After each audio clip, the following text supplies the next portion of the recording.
ತನ್ನ ಗಂಡನ ಸಾವಿನ ಸುದ್ದಿ ಕೇಳಿ ಹೆಂಡತಿಯೂ ಕೂಡ ಜೀವ ಕಳ್ಕೊಂಡಿರುವಂತಹ ಹೃದಯ ವಿದ್ರಾವಕ ಘಟನೆ ಬಾಗಲಕೋಟೆಯಲ್ಲಿ ನಡೆದಿದೆ.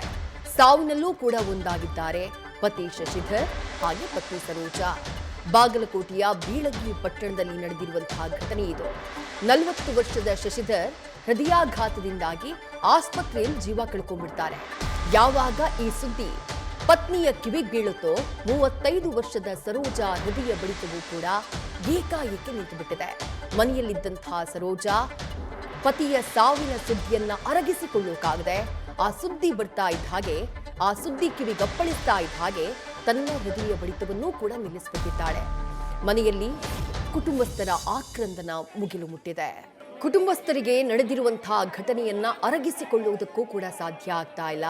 ಇಡೀ ಕುಟುಂಬ ಆಕ್ರಂದನದಲ್ಲಿ ಮುಳುಗಿಬಿಟ್ಟಿದೆ. ಡೀಟೇಲ್ಸ್ ನಮ್ಮ ಪ್ರತಿನಿಧಿ ಕೃಷ್ಣ ನೀಡ್ತಾ ಹೋಗ್ತಾರೆ. ಕೃಷ್ಣ, ಗಂಡ ಹೆಂಡತಿ 15 ವರ್ಷಗಳ ಕಾಲ ಜೊತೆಯಾಗಿ ಸಂಸಾರ ಮಾಡಿದ್ದವರು, ಒಬ್ಬರ ಸಾವಿನ ಸುದ್ದಿ ಇನ್ನೊಬ್ಬರ ಹೃದಯ ಬಡಿತವನ್ನ ನಿಲ್ಲಿಸ್ಬಿಡ್ತಲ್ಲ ಅಂತ ಹೇಳಿ. ಖಂಡಿತ ವಿದ್ಯಾಶ್ರೀ, ಏನಂತ ಹೇಳಿದ್ರೆ ಆದರ್ಶ ದಂಪತಿಗಳು ಅಂತಂದ್ರೆ ಎರಡು ದೇಹ ಒಂದೇ ಜೀವ ಅಂತೇನೆ ಹೇಳ್ತೀವಿ. ಅದಕ್ಕೆ ಇವರು ಸ್ಪಷ್ಟ ಉದಾಹರಣೆ ಅಂತಾನೆ ಹೇಳ್ಬೋದು.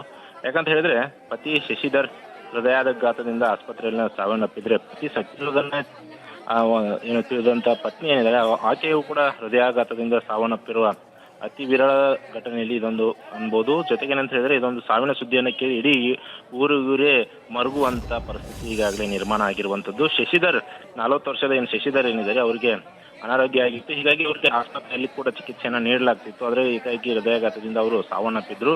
ಅದರ ಏಕಾಏಕಿ ಪತಿ ಸಾವನ್ನಪ್ಪಿದ್ದನ್ನ ವಿಷಯನ ತಿಳಿದಂತಹ ಸರೋಜಾ ಕೂಡ ಅವರು ಕೂಡ ಹೃದಯಾಘಾತದಿಂದ ಮನೆಯಲ್ಲೇ ಕುಸಿದು ಬಿದ್ದು ಅಸುನೀಗಿರುವಂತದ್ದು. ಸದ್ಯ ಏನಂತ ಹೇಳಿದ್ರೆ ಇವರು 15 ವರ್ಷಗಳ ಹಿಂದೆ ಮದುವೆ ಆಗಿದ್ದು, ಇಬ್ಬರಿಗೂ ಕೂಡ ಮಕ್ಕಳಿದ್ದಾರೆ. ಸೊ ಮಕ್ಕಳನ್ನ ಅಗಳಿರುವಂತಹ ಏನು ದಂಪತಿಗಳ ಅಂತ್ಯಕ್ರಿಯೆಯನ್ನ ಇಡೀ ಊರು ಮುಂದೆ ನಿಂತು ಖುದ್ದಾಗಿ ಅವರ ಅಂತ್ಯಕ್ರಿಯೆಯನ್ನು ಕೂಡ ನೆರವೇರಿಸಿರುವಂತದ್ದು. ಜೊತೆಗೇನಂತ ಹೇಳಿದ್ರೆ ಶಶಿಧರ್ ಶಶಿಧರ್ ಏನಿದ್ದಾರೆ ಅವರೊಂದು ಚಿನ್ನದ ವ್ಯಾಪಾರಿಯಾಗಿದ್ರು. ಬೀಳಗಿ ಪಟ್ಟಣದಲ್ಲಿ ಒಂದು ಚಿನ್ನದ ಅಂಗಡಿಯನ್ನು ಕೂಡ ನಡೆಸ್ತಾ ಇದ್ರು.